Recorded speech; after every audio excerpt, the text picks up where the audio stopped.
В одной деревне такой же тихой, как эта ночь, жила семья. Они были счастливы, пока однажды вечером не услышали стук в окно. Стук был тихий, но настойчивый. Отец вышел посмотреть, но за окном никого не было. На следующую ночь стук повторился. И на следующую. Каждую ночь он становился громче. Однажды утром семья проснулась и обнаружила, что окно покрыто царапинами. Глубокими, будто их оставили когти. Они решили уехать. Но в последнюю ночь стук раздался снова.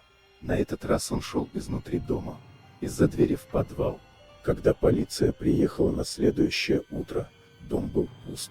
Ни семьи, ни следов борьбы. Только одно окно было разбито. Изнутри.